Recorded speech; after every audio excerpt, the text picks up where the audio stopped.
No, no, no, I'm not taking care of it. I'm just, Okay, and 22 slides, so a lot fewer slides than normal, and so we should have plenty of time for discussion. This is hopefully going to be more of a discussion than a presentation. So what's happened in St. Petersburg? This was just, I was surprised when I saw this. This is the population growth in St. Petersburg from very low in 1900 to, it looks like about 1980, it kind of saturated and has been growing slowly since then. And so why? Well, there's limited land. There isn't an awful lot more land to build on. It's the most densely populated area, county in Florida. And when you have a limited amount of land, it reminds me of Silicon Valley. There's a limited amount of land and everybody wants to move there. So what happens? The people that want to move there that have the higher incomes move there and buy up the houses and pay the higher rentals and push everybody else out, which is called gentrification.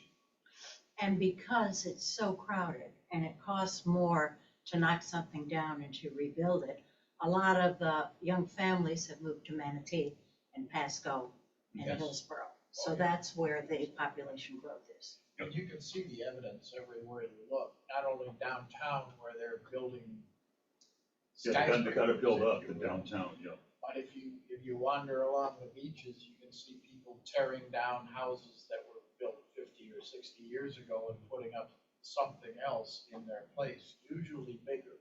Yep. And that's common. You see it on every block almost.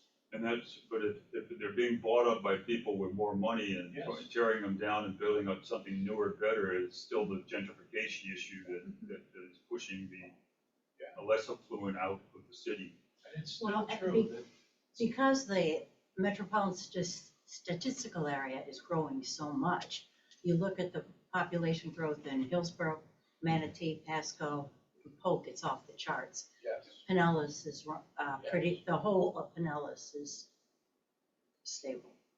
But it's still true that this is cheaper than the New York metropolitan area or Connecticut or something. So New you York, could sell your Connecticut, home even there Chicago, sure, yeah.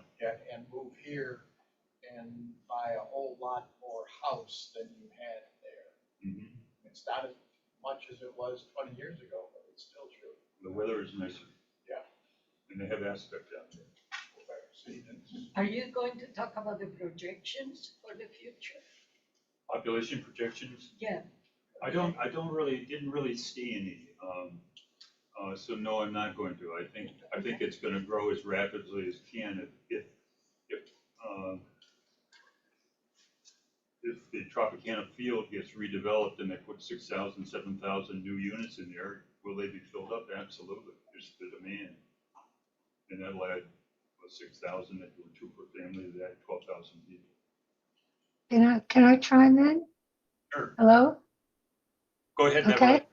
Oh, okay. Just, according to the talk we had a couple of weeks ago by Gary, my grandson, on affordable housing, apparently when these expensive housing continues to grow, we do get a dividend, about 10% equivalent in lower income housing because of the move ups. He presented, I think, very good evidence that showed that was true. Beverly, I think he had a very good point. If you build 6,000 new high-rise units in downtown in the Tropicana field, some of those are coming from New York and Chicago, but a bunch of them are people that lived in St. Petersburg that are moving from whatever they were living in into the new ones, thereby opening up and freeing up their former place. And so I think there is truth to that. Yeah, I was amazed at how much evidence there was for that. Yeah. I wanted to tell the story very briefly. At the UU Church, there is a woman who is trying to build tiny homes for veterans. And what she does is she finds lots that are non-conforming. The city sells them. I think there's like an auction. And this is her second home. She gets the lot and then she builds the house, a very small house, with the help of contractor friends of hers. And people from the church help also. They paint, they do the gardening. And then she looks for a veteran who couldn't normally afford a house and puts her in. And now puts him in. Now she's under terrific pressure from very rich people who want to buy this house. Because That's a classic problem. That's a great solution. That's actually solution number 4 that I'm going to be giving today. And I think it's a wonderful program. And the issue that you're bringing up is a fundamental issue, whether the city is doing it or whether Rays-Hines is doing it. How do you avoid these things eventually going to market rate? Now, my brother-in-law and sister-in-law lived in a high-rise that was built in Manhattan called the Petersburg Village. Absolutely gorgeous. What a beautiful place. Wonderful apartment. But it was built for World War II for the returning veterans. And Prudential owned it, and Prudential took the relatively small return on it, and then eventually sold it for a couple $2 billion, and they all went to market rate housing. And I don't know quite how you don't, maybe you get a solution that works for 10 or 30 years, and I don't know quite how you, just like your friend, what's going to happen when her properties are conveyed to her family or in her will. They're all going to say, what was she doing? Let's sell it to the highest bidder. Tony. Peter, I believe the Peter-Stuyvesant Village was more middle-class veterans.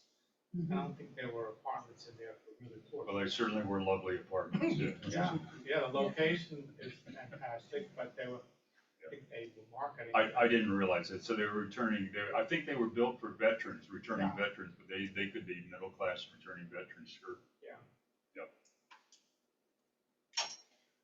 Okay, so one of the things I hear about affordable housing, and I hear always anybody who's spending over 30% of their income on housing is not affordable. 30% is that magic number.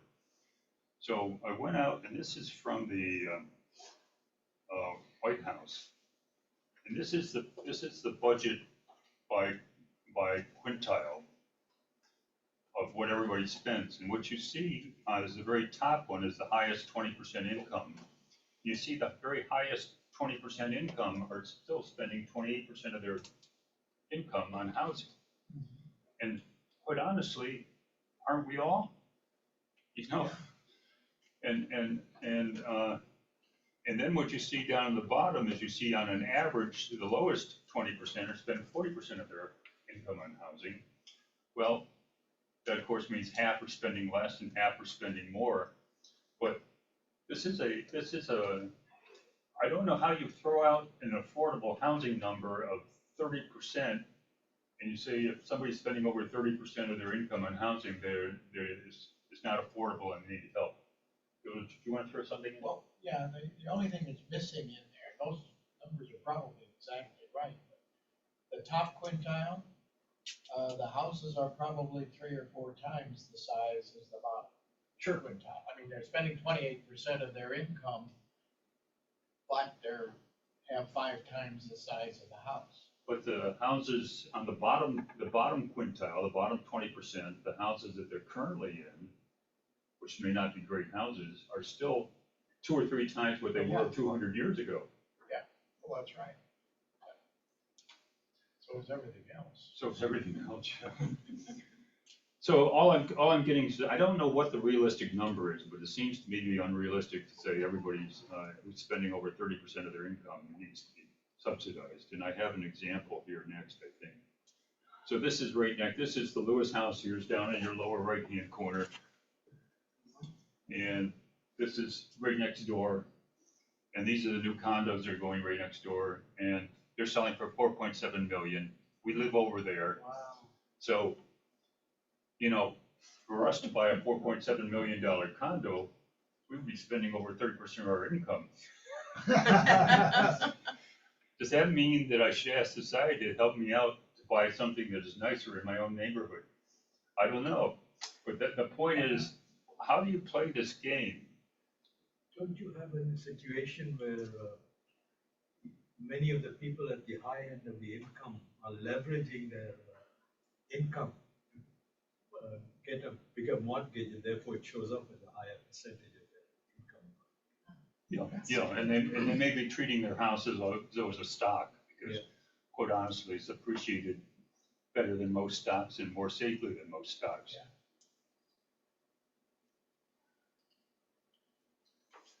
Okay, so this was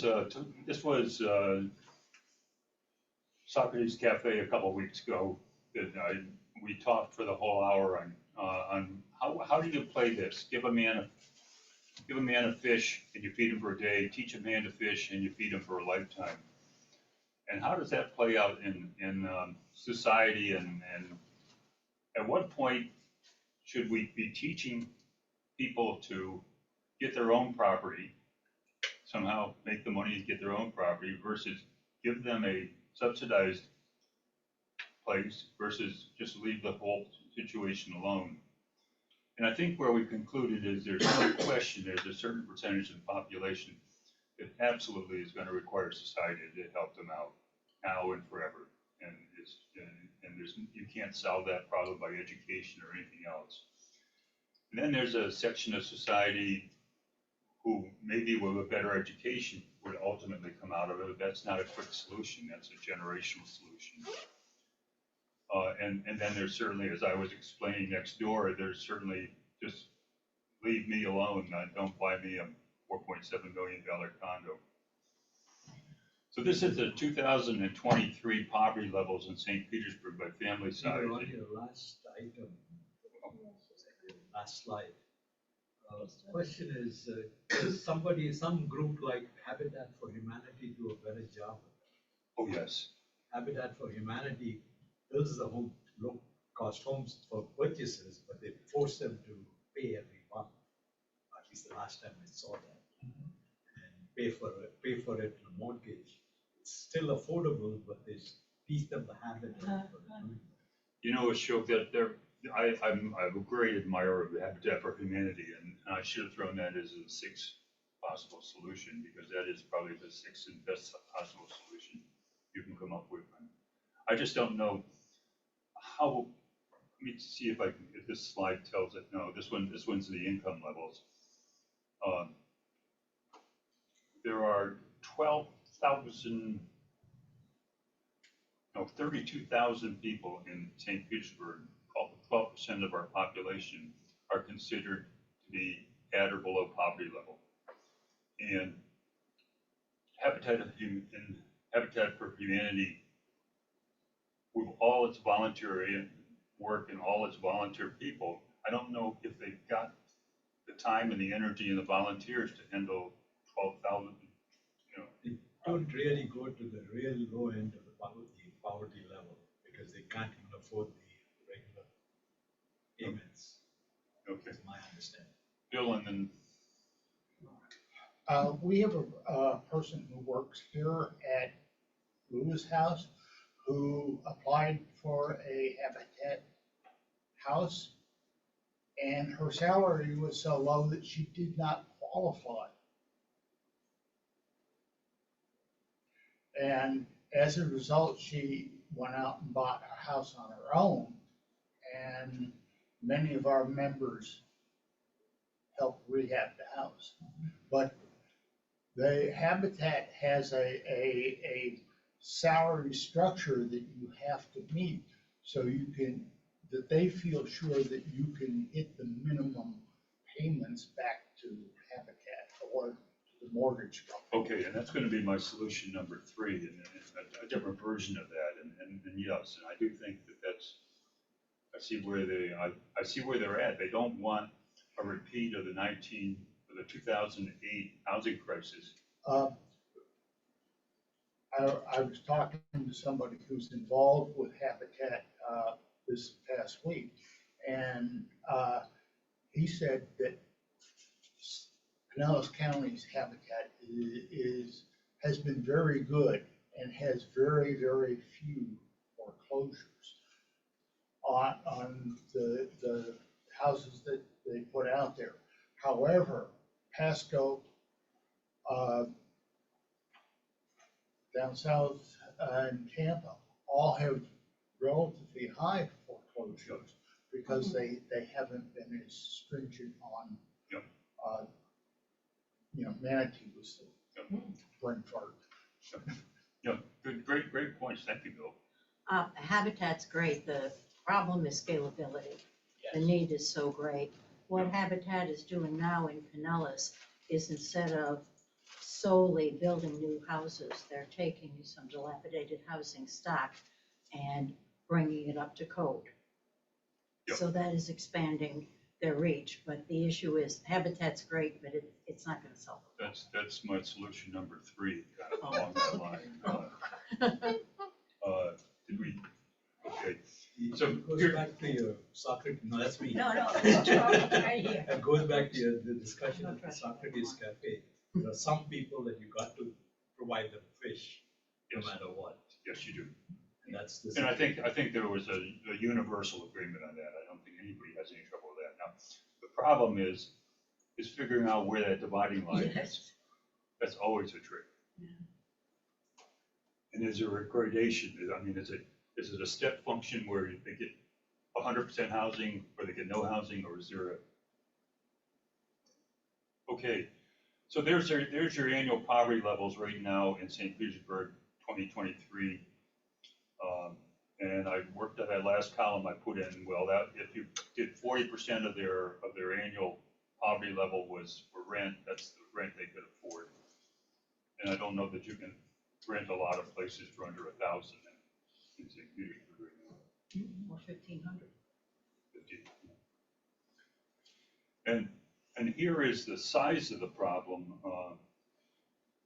The size of the problem is 12% of the population of St. Petersburg are in poverty by that definition, or 32,000. And if you were going to try to solve this problem with basically giving them the money for the rent or whatever, or you get 10,000, each person $10,000, then obviously need $1/3 of $1 billion. And that'd be every year, right? Every 10,000. year. Mhm. And to put that number in perspective, I looked up this morning the size of the St. Petersburg budget, city budget, which is for police, fire, the staff, all the programs they're running, water, sewer, everything that the city is involved in. And that's right around the same number. So what you're talking about is if you were going to do this with city taxpayer money, you would need to double all the taxes, double the sales tax, double the water tax, double the sewer tax, double the property tax. And it probably isn't the willingness to do that. Also, what's interesting, and I think on this graph, is that you see that there's about 9% of the white are in population versus 20% of the black and 15%, 16% of the Hispanic. So it's not a huge racial differential. Asians are less poor than whites. Yeah, Asians at 8% are well, they aren't that different than whites at 9%. Probably should Poor be like islanders. 2%. Who Well, are they? the Islanders But there's only turn out, 180. yes, there was a definition for Islanders. I wondered the same thing. Were they Caribbean Islander? No, No, Pacific they're Islanders. Pacific. Pacific Pacific Islanders. Islanders. Pacific.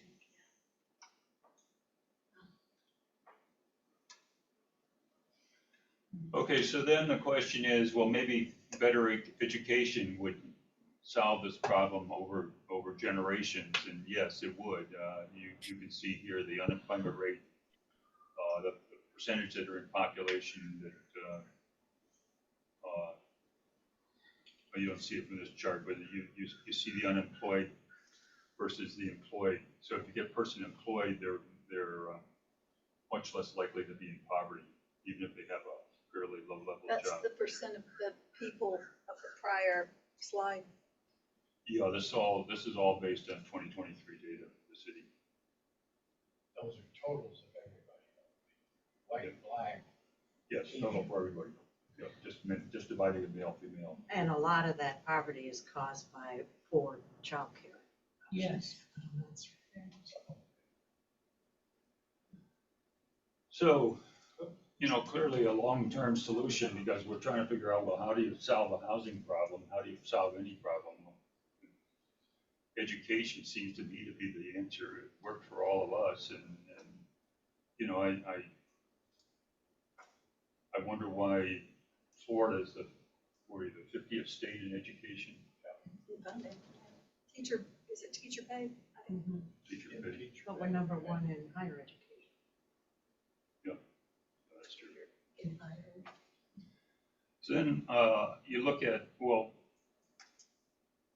why are these people not being able to afford a house? And you see that on that top line, you see less than high school education, 60% of that workforce is not even looking for a job. Or 60% are employed, 40% are not even looking for a job. And whereas in the higher numbers here of bachelor's or greater, you get, well, at least 88% are out there looking for a job and 12% are not.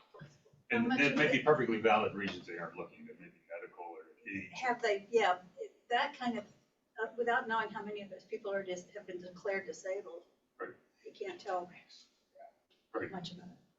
But it does say something about the more the education, the more likely you are looking for a job, getting a job. And these are the salary levels, and you see that college is basically double a high school salary. We all know that. And you can also look over there in the female. I love the comment that Beverly made last week. I want two-thirds of the. What was it going? She said, when she got tenure or whatever, she went into her and she said, I want my full 2/3 of my salary. Yes. And then married families, you see that there 83% of them are owners and only 17% are renters, versus non-family, which is I gather is one or more people who are not married. About half are renters and half are owned. So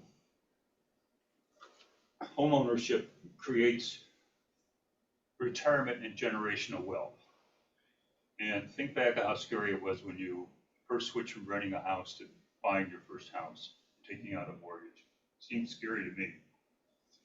And inflation pushes up the value of that home and pushes down the monthly payment. The monthly payment stays flat, but inflation makes it cost less percentage of your income, and your income's going up.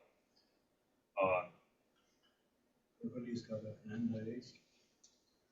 Okay, Beverly, let me just a second here. Let me finish this slide. Eventually, you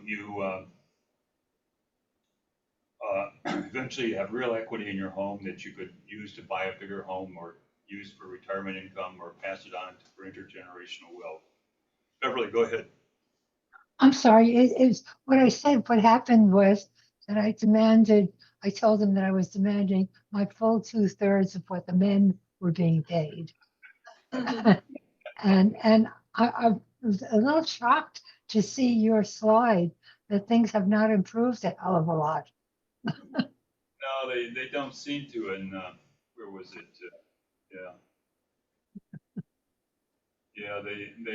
I agree, Beverly. It's 2/3. I didn't actually work the numbers, but it looks like about 2/3 is. Yeah, right. That's, right. that's just unforgivable. I don't understand it. Right. Okay. Right. Now, one of the things about this Rays-Hines affordable housing program is all of what they're building is rental houses. None of it is for purchasing for equity. And how are people that are in the lower income level ever going to get out of the situation they are without being encouraged to buy and take care of and fix up and eventually be able to sell. Peter, the only way to not have the houses on the second sale go to the highest bidder or market rate is to continue to keep it as a rental property, where through rules and regs or legislation that you basically sort of kept a rent control like New York City does. But then you still have issues with that. Yeah.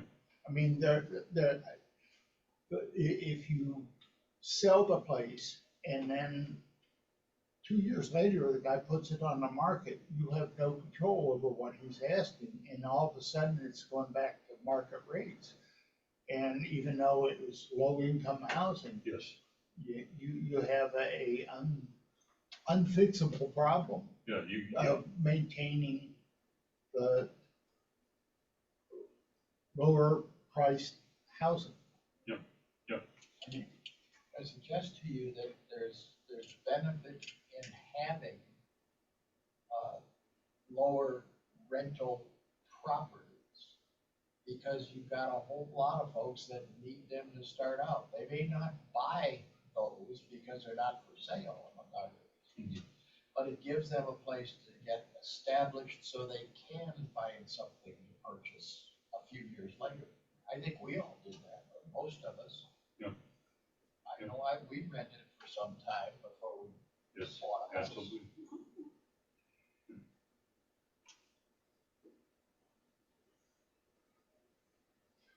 Okay, so 5 possible programs that I've come up with in preparing for this talk, and then 6th one if you want to throw in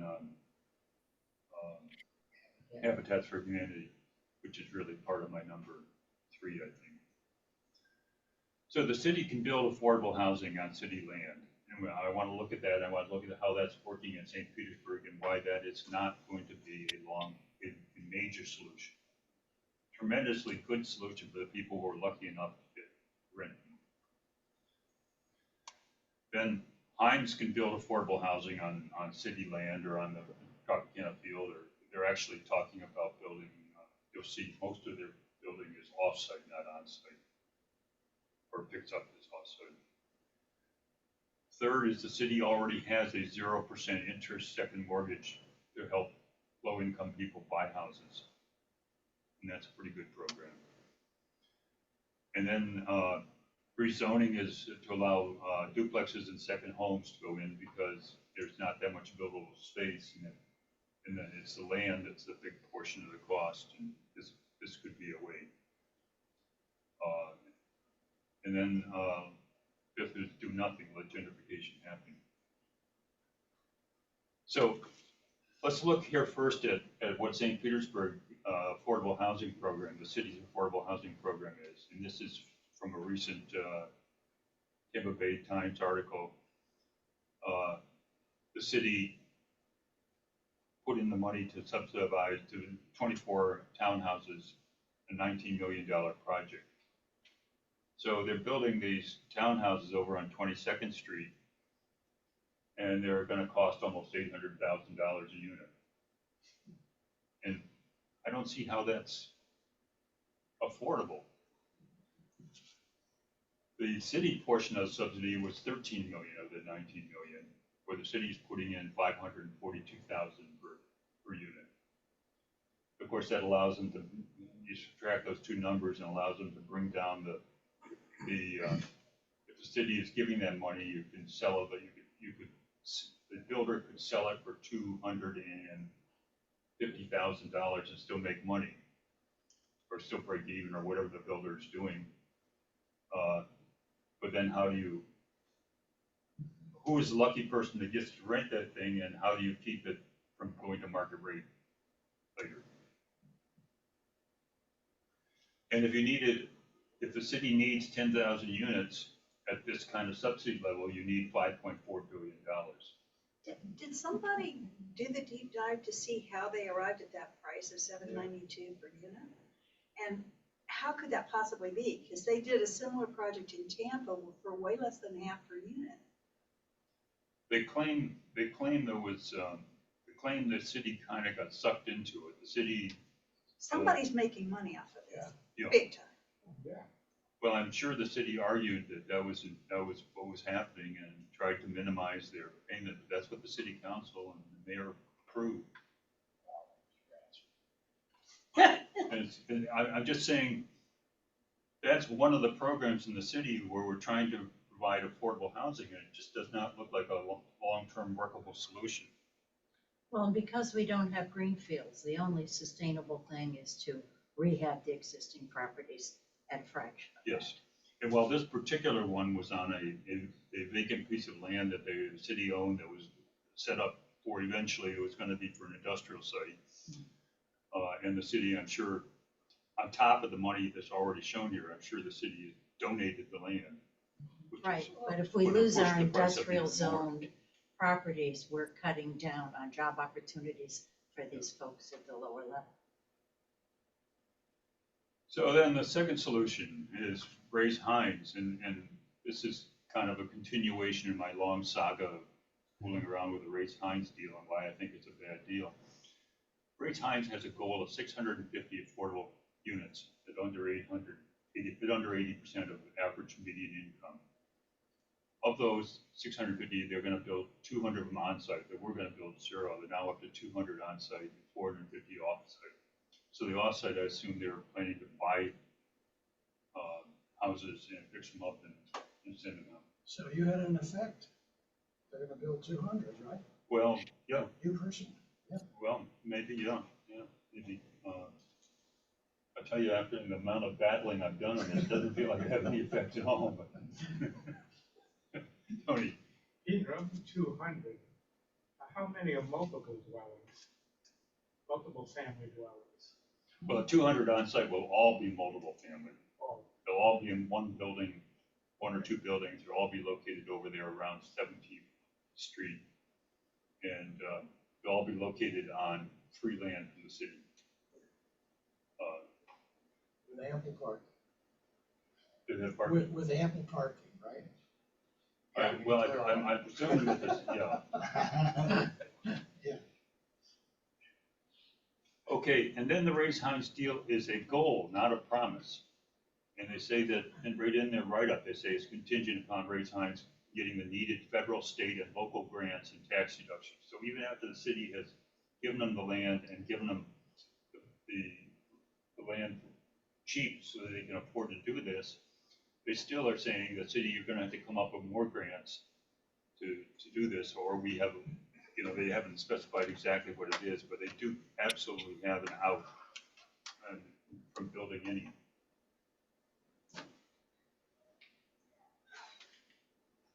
And they don't have, it's not a particular rush, they could build 300 as late as 2042, and another 350 by as late as 2047. That's what the contract calls them for having completed. So, this is not a near-term solution. And we have a near-term, we perceive we have a near-term problem.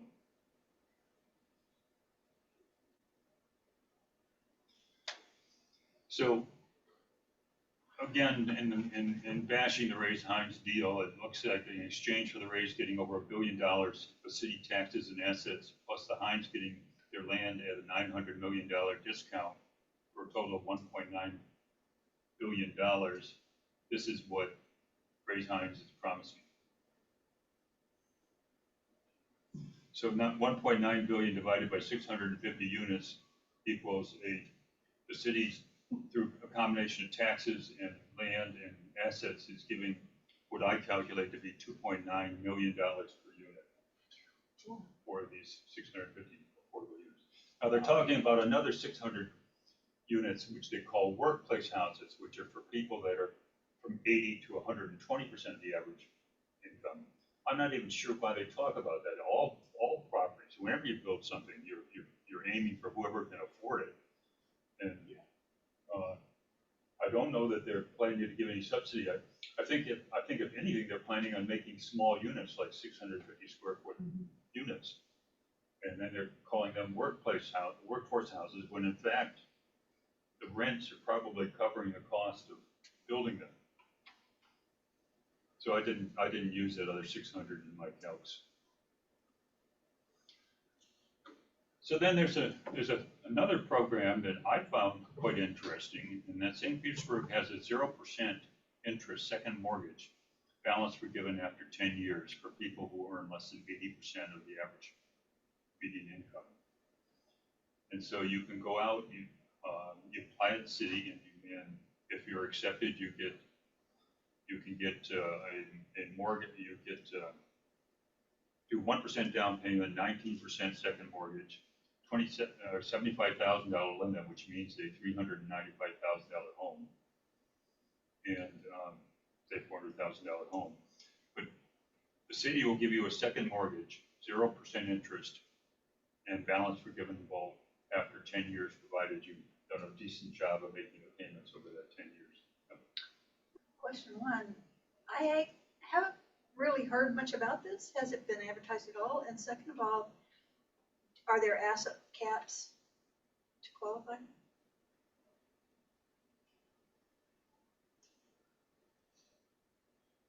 Great questions, Carol. And my hesitancy is I'm trying to think back over the program as I understand it. No, any of us who are making 80% could qualify for that. There's no asset caps that I'm aware of. It's an income level, and of course, most of us are living on Social Security and pensions or whatever. And no, I think that's available for everybody. And would be a great program for the seniors of the city to get into. What is the AMI? What is the AMI? AMI is average median income. It depends on family size. Average and median. I'm thinking 80%. I'm thinking it's around 48,000 for a family. The definition of average Right, median, where's it come because you got both terms there. It's either average or it's median. Adjusted median income? That could be. That sounds right. Adjusted median income, okay. And the 19% is 19% of the value, is that right? 19% of the value of The 19% second mortgage. second mortgage. And what this does is you can go to most banks, and even with your income being a little bit questionable, or you switch jobs and stuff like that, or you've got a little bit of debt, a little credit rating history problem. If the main bank is giving the first mortgage has got an 80%, is only loaning 80%, and if you fail to pay and they have to foreclose, they're highly likely to get at least 80% in the foreclosure. And so they don't look at you as closely, and allows people who have some credit history to get into properties. So I thought that was a pretty good program. As I say, the bank is pretty well protected by the second mortgage. And the second mortgages always take the first loss. So if you wind up selling that, they make one payment and then they foreclose, and you wind up selling the house at 80% of what was bought for. The second mortgage people take all of the loss, and the first mortgage people take none of the loss. But one of the nice things that this does versus the Rays-Hines deal is it at least allows people to own a house and start to create some wealth for themselves, for their retirement, for their family, intergenerational. And it protects them from inflation too, which is one of the real reasons to own a house. Is there any program that they use to be able to determine if the second mortgage is going to be provided, so that they're protecting their own? I think their protection, and this is always the difference between a government doing it and a bank doing it. The government may have as simple, the city may have as simple as you've got to come up with 1% down, and you've got to get a bank to loan you the other 80%. And if you can do those two things, you have qualified that will create another no doc mortgage. There is a danger here that you've got this no asset, this ninja loan thing that brought us down in 2008. Yes. We're trying to solve an affordable house problem. And I struggled with this presentation and I almost threw up my hands a number of times. The thing is that you might try to solve the low income housing problem, but you're doing it with high cost housing. Very high. So as we're just talking about, you want to avoid the repeat of the 2004, 2008 ninja loans, no income, no asset disaster. That doesn't help any of us out. But if the city had access to $225 million, now it's not going to turn around and raise your taxes to build up this fund for $225 million. So I've got another way that's going to get us $225 million. But if it had $225 million, it could help 5,000 people get into $400,000 homes. Figuring out that they're going to the repayment and everything.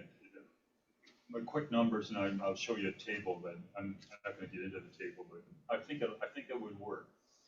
So what you've got is this piece of land, this amazing piece of land called the Tropicana Field, that the city is now a parking lot and a baseball stadium. But given, for whatever reasons, there's a tremendous demand for housing. And we know it could sell, and we know we could sell it for the city could sell it for a lot of money. Now, the city could sell it for a lot of money and lower our property taxes to zero. That's one thing they can do. But I'm not suggesting that. I'm saying sell it for a lot of money, and then there's this, should we call it reparations for the original owners of the Tropicana Field? Mm-hmm. And we're trying to give, the money's come into, nobody cares that much. Nobody's increasing their taxes to get this big pile of money. This big pile of money is coming in, let's put it into an affordable housing trust and use it for these second mortgages. That's my solution. I was gonna invite some of the city council people to come in here and listen to this. As I've worked on this, I've said, no, I'm not ready yet. Larry's got a question. Yeah, Larry, please. Oh, thank you. I just want to, before we go further, point out one important example of the impact of home ownership. When Singapore achieved independence from Malaya, it was an impoverished country. And two things Lee Kuan did. One was he improved its educational system, became a first-rate educational system. And the second thing he did, he insisted on home ownership of the people, not rental, but home ownership. And he took a tremendous building program, which was very successful. I made many trips to Singapore and see it growth, exponential growth in home ownership. And it's been successful. It went from a poverty-stricken country to a country with one of the highest GDPs in the world. Of course, there are many other reasons that achieved success, but certainly housing ownership and having people have a stake in the growth of the country was very important. Very good. Yes, Larry, thank you. That's a great example. Singapore has done that and many other things right. And that's sort of where I was, when I was playing around with this talk, that was kind of where I was coming down. And education and home ownership is the key. One of the things I'm sort of puzzled about is I go look at parts of Pinellas County, and you get up in the Pinellas Park area, and there are many houses that are from 700 to 1,100 square feet in size. We no longer build a house that size. So there's one of the reasons we no longer have affordable housing, is everything we're building now is 1,800 to 2,500 square feet. Solution number 4, about to be presented. And, my sister-in-law has a house, it's 900 square foot. Yeah.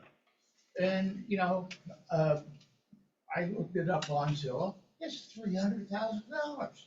Well, yeah, and you go out to Silicon Valley, and these extremely $1 million condos are under 1,000 square feet. Yeah. And people are living in them, yeah, they don't have as much bedrooms and bathrooms as we do, but they think they think they paid an awful lot for their property.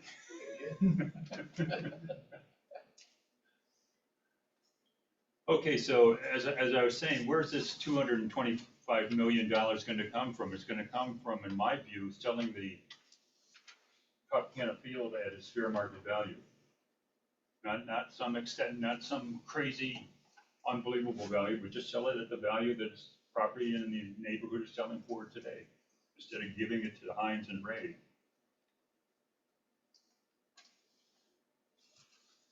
Okay, and then you say, well, 80%, you've made it 1% down, you've given them a 19% mortgage, they still gotta go to the bank and get 80%. Their credit rating may not be that good, their employment record may not be that great. You're still gonna need people that are gonna need rentals. How do you get them in? Well, then this is a new twist on the same program. Still the same second 0% down or 0% interest second mortgage. This would be for people who are making 80 to 120% of adjusted median income and own a house. And they would buy to rent a unit for people under 80%. This would be the program. If you want to get in this program, you're buying a place, and when you're done, you've got to rent it to somebody who's making it under 80%. And how do you enforce something like that? Yeah, Exactly. I'm sorry, I didn't. How do you enforce something like that, 80% AMI for a rent? You're not going to get that kind of detail. How does a city, there's, 40 or 50 benefit programs, how do any of them check and? You submit income tax returns, but the question is, are we getting the renter to provide that every year to the landlord? Well, maybe not to the landlord, maybe to a city agency that's running this, but there's gonna have to be some sort of an income level check, just like on all the other programs. Or runs out of control. So, it's a great idea, but it's much more difficult to get a mortgage for an investment property that's not your primary residence.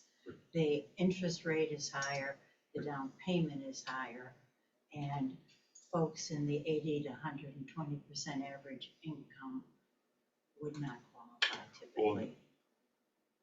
Remember, 120% is not a low income. We're talking family of 4, maybe I'm at 70, 80,000 a year.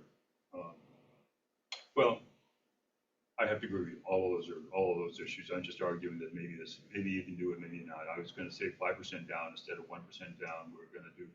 Typically, it's 30% down for an investment property. Is it that much? Well, this would be 25% down, because you do 5% of your own money and 20% for the second mortgage. So now you're up to 25% of the 30%. And zero interest loan. And then the $75,000 zero interest loan, if they had to borrow that at 7%, they would have had to pay $438 a month on interest. And that $438 a month it somehow gets transferred back to the family who is the low income family who's renting it. Maybe even the owner is writing a physical check for $438 and giving them that on a monthly basis, just to prove that they have discounted the property by that amount, or discounted the rent by that amount. So the rent is reduced and by the interest saved, and then it creates intergenerational wealth for these owners who are admittedly in the 80 to 120% of adjusted median income. But it still is helping people out of get into this. Would it be easier for the city to actually give money to the bank to subsidize at a lower interest rate? That may be a much better way of working it. That might be, rather than the city being involved, the city says, this is the pool of money you can draw under these conditions, and you'll take care of all the paperwork. Question of Dina loans. Yes, yes.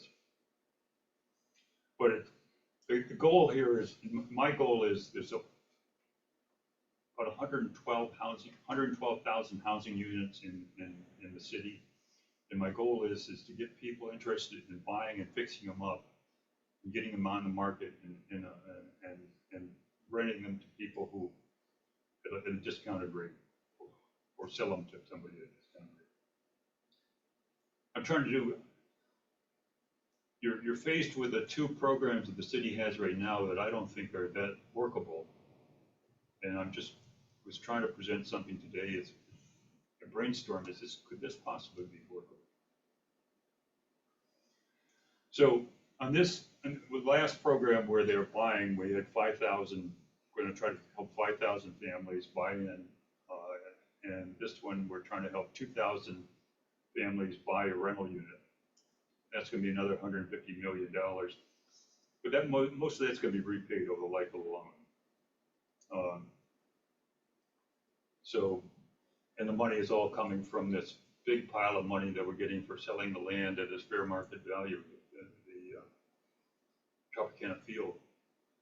And while it is truly a city asset, and as I said before, it could be used to, and I'm sure there'll be people who will argue this should be used to move your property tax rate down to zero for a number of years.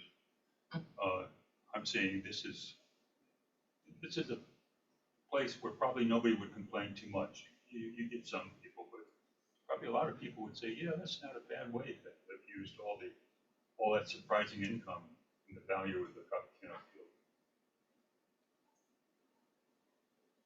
So then, fourth one, Bill, rezone for duplexes and auxiliary dwelling units. So an ADU is a freestanding unit, small freestanding unit, sometimes called granny flats or something.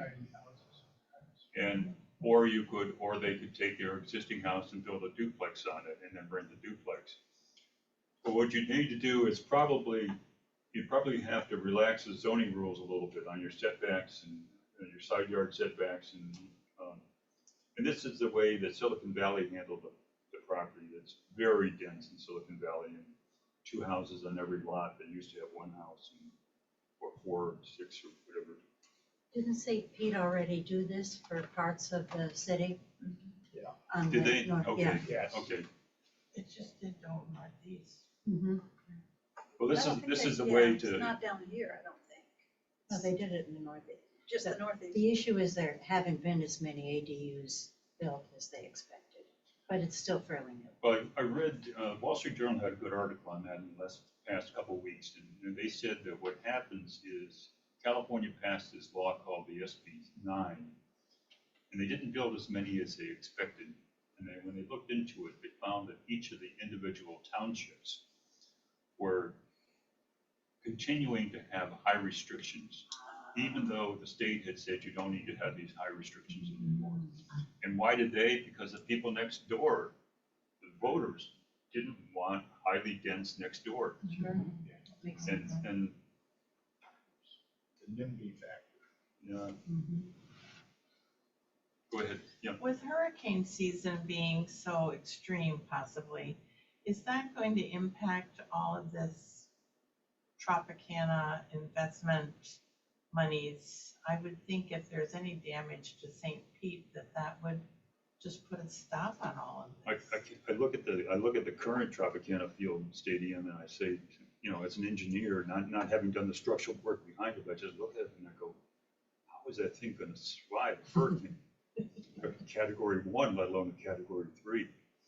Now the thing is, we haven't had a direct hit from a hurricane in 110 years, and yet we've got 2 hits down below us that were Category 3 or higher, And we've had 6 hits on the other side of us, and this in the past 7 years, a total of 8 hits, category 3 or higher on the Gulf Coast. I'm going, I mean, even the ones that didn't hit us, we were all a little pretty worried about. It sounded like they were gonna hit us. There might be a meteorological reason why they don't hit us. We're kind of on the dividing point between the semi-tropic and the tropic, or the semi-tropic and the temperate zone. Temperate zone, the winds blow from the west to the east.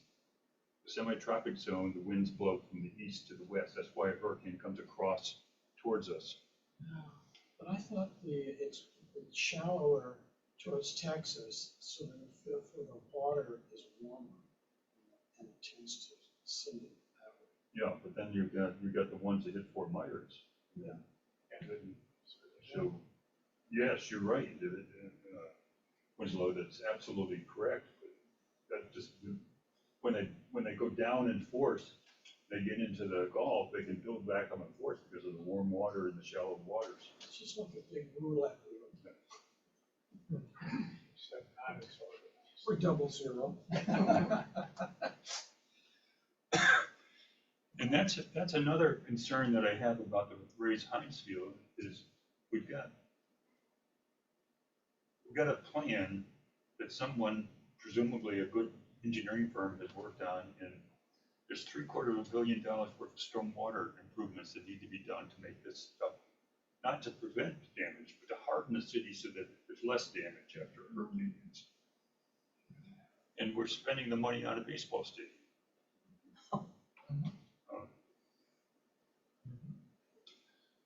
Okay, and this is my final slide. What am I doing time-wise here? Then we're going over. Okay, so let gentrification happen. It's like Silicon Valley. You can't outlaw high-income people from moving in. The existing owners get to sell at high prices and move. That's the best. Those who are fortunate enough to have owned their properties, those who are renting, just get pushed out.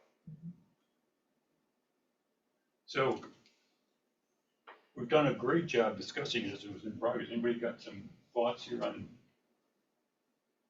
what, if anything, we can do? Is it an unsolvable problem? Well, I go back to the World War II generation and building of houses, affordable houses. So, not that it's going to happen, but the workers made more money in relation to the owners, so therefore they could afford housing. And I think the spread now is so wide that you can't build housing that they can afford. Yeah. So it's like something's got to shift. Yeah. And it's, well, we're focused on St. Petersburg today. My purpose of my talk was much broader than that. This is happening everywhere, in cities throughout the United States and throughout the world. And somebody's got to come up with a solution to this thing. That was really well done. Thank you, Peter. Thanks, Thank Peter. you.